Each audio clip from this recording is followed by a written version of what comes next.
Welcome to Math TV with Professor V. In this video, we're going to go over some shortcuts that will let you skip using U-substitution for certain kinds of integrals. So I want to show you when and how you can skip it if you notice some patterns, and it'll save you time, let me tell you. So yesterday in calculus, we went over U-substitution. I'm just going to review it, and then I'm going to show you some special cases where you don't need to actually go through the whole process. So let's say we have the following integral to evaluate. It's an indefinite integral of cosine 2x dx. All right. So right off the bat, you might notice, okay, the argument here is not just plain old x, it's 2x. So if we were to use a U-substitution, I would let u equal 2x. And then I want to rewrite my whole integral with respect to u. So I'm going to differentiate both sides, and du is equal to 2 dx. Now I have just a dx over here, so I'm going to divide both sides by 2. That means 1/2 du is equal to dx. So now I can rewrite this integral. Instead of cosine 2x, I'm going to have cosine of u. Do you see that? U is 2x. And then instead of dx, I'm going to replace that with 1/2 du. And I always encourage my students, if you have a constant, put it outside the integral. All right, let me finish the color coding soiree. That's my dx. Okay, very good. Now from here, you should be able to continue evaluating. So antiderivative of cosine u is positive sine u, and the constant, the 1/2 outside, just comes along for the ride. So we have now 1/2. No more integral sign and no more du. Once you evaluate the antiderivative, these two go away. So I have 1/2 sine u plus c. Put the plus c immediately. And then you're going to go back, replace u with the original variable in the problem, and u is equal to 2x. So we have 1/2 sine 2x plus c. That's our final answer. So what I want you to notice is the relationship between the original integrand, so what we were anti-differentiating, and our final answer. And I want you to notice something, that way you don't even have to do this whole process of u-sub. We know the antiderivative of cosine something is going to be sine something, right? If the only change to the argument is that you're multiplying by an extra constant, in the antiderivative, you will have to divide by it. And why is that? Because we're undoing the chain rule. Let me show you exactly what I mean. So if we were to take the derivative with respect to x of sine 2x, what would it be? Well, derivative of sine something is cosine something, so we would have cosine of 2x times, by the chain rule, I have to multiply by the derivative of the argument of what's inside. So the derivative of 2x is 2. So our final answer would be 2 cosine 2x, right? Derivative of sine 2x is 2 cosine 2x. So because of this 2 here, when I apply the chain rule, I have an extra 2 out front. Now look back at this integral that we were doing. There is no 2 sitting out front here. So to take care of that, we divide, or we multiply by a 1/2. All right? So basically the shortcut is whatever constant you see in front of the variable, boop, just divide by it in your final answer. That's all the u-sub does. And if you pay attention right here to this step, that's precisely where we ended up dividing by the 2, or multiplying by 1/2. 1/2 du is dx. All right?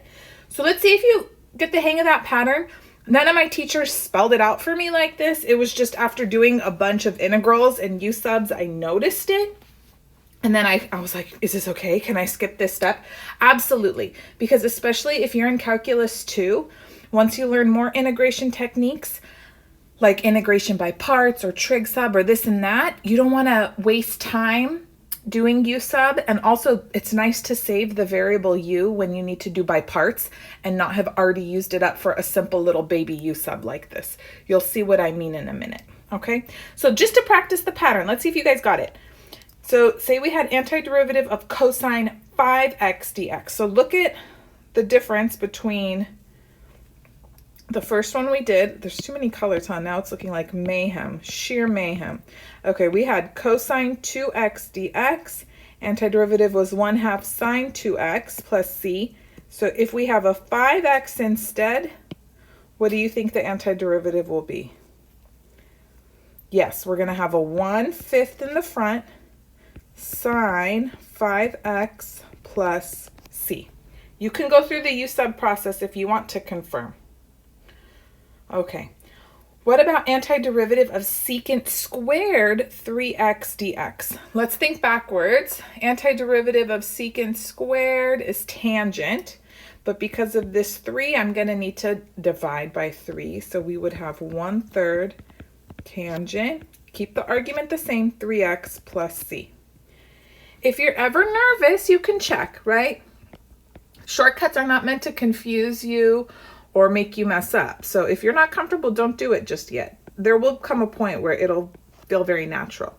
So if we take the derivative of my 1/3 tangent 3x, no, you don't need the product rule.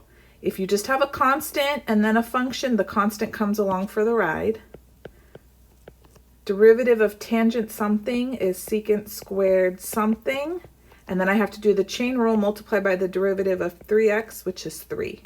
And then boom, see why we needed this 1/3? So it could cancel with the 3 from the chain rule. And then we get back our lovely secant squared 3x, which is right here. Good? Okay, let's try a few more. This one's a little trickier. Integral of sine 6x dx.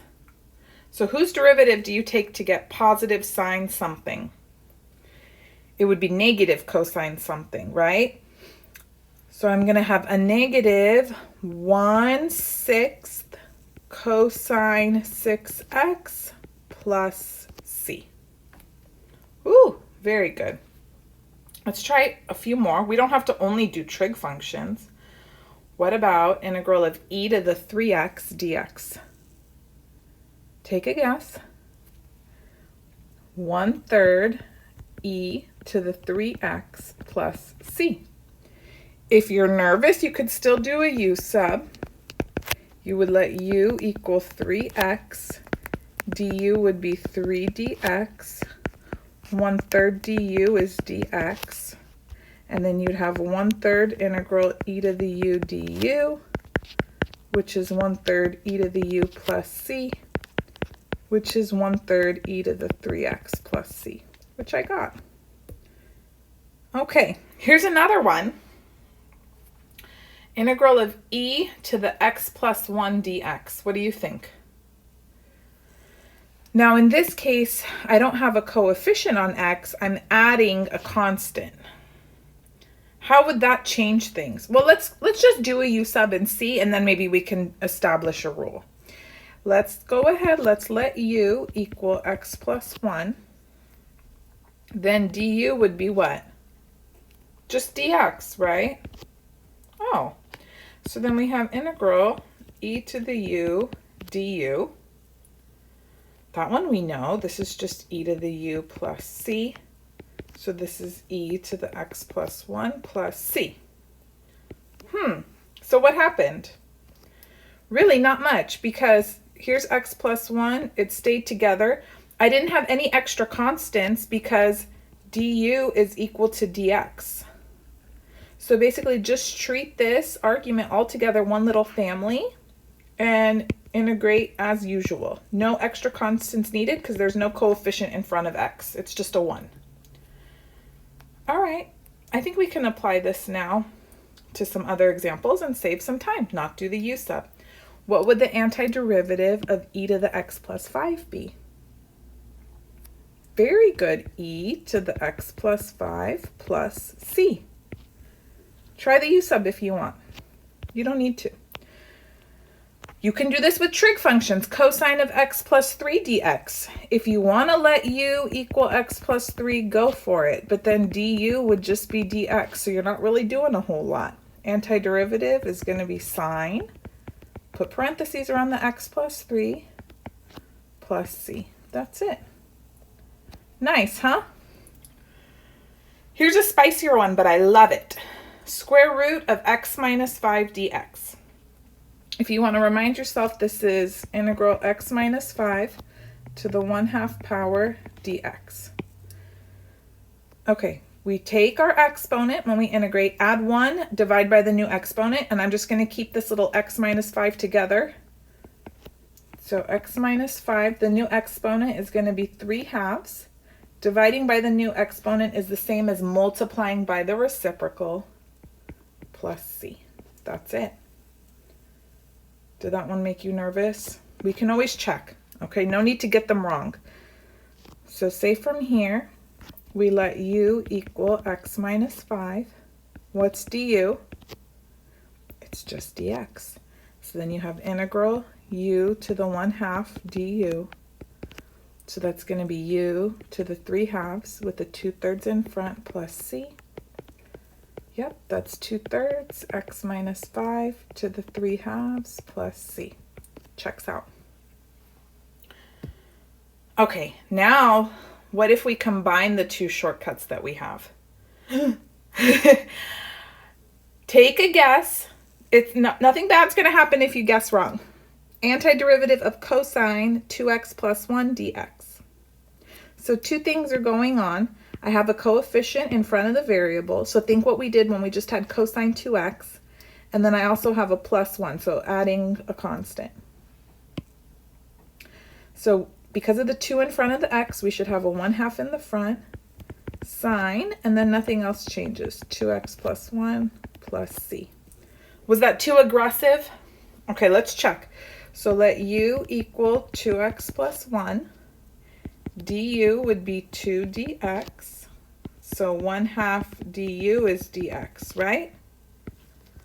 Okay, so then our integral becomes 1/2 cosine of u du, which is 1/2 sine of u plus c, which is 1/2 sine of, very good, 2x plus 1 plus c. But look, that's what we got.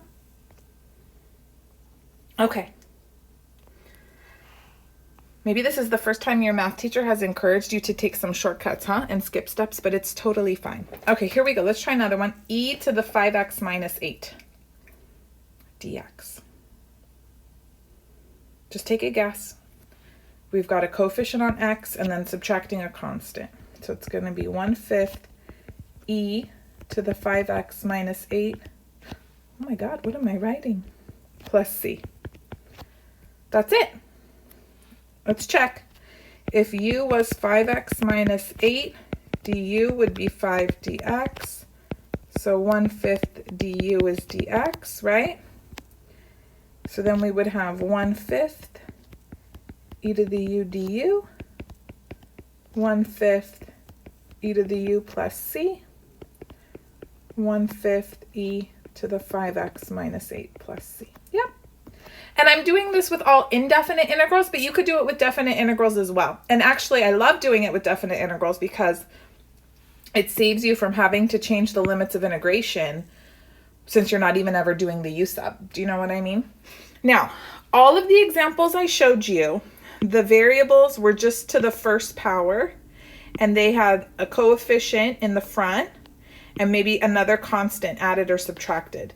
You cannot use this shortcut if things are more involved, like e to the x squared plus 2 dx. No, because if you let u equal x squared plus 2, du is 2x dx. I don't even have an x dx.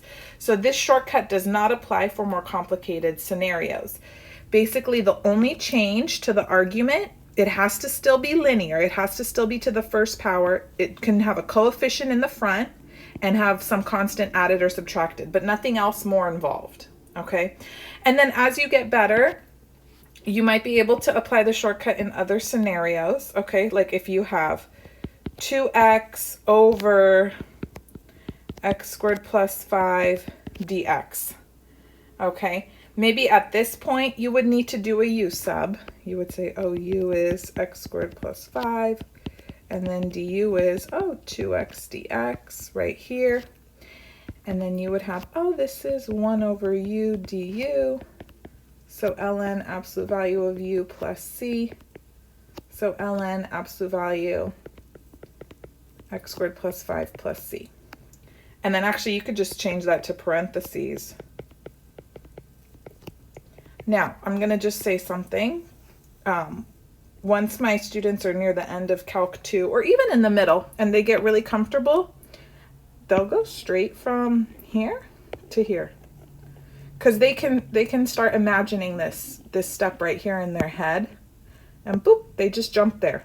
So that's another more involved scenario where you can skip the U-substitution, and it might sound outrageous to you right now, but believe me, there was a time you would watch people FOIL and you thought that was crazy, right? And you'd have to sit there and multiply it out with some sort of little box. Maybe some of you still do that. But anyways, it will come naturally. Don't force this happening. Don't force it. But when it does kind of all click, oh my goodness, it's going to be so beautiful. And the problem will just be so smooth. You know what I mean? Okay. So hopefully that helps you. Also, the less u sub you have to do, like I said, you can save that variable u for when you do integration by parts with u and v. And that's also immensely helpful. So give the video a thumbs up if you liked it. Subscribe if you haven't already. You can also catch me on Instagram and TikTok at MathTV with Professor V. If there's any other little topics that you would like me to make additional videos on, feel free to let me know. And take care, you guys. I'll be back soon. Bye-bye.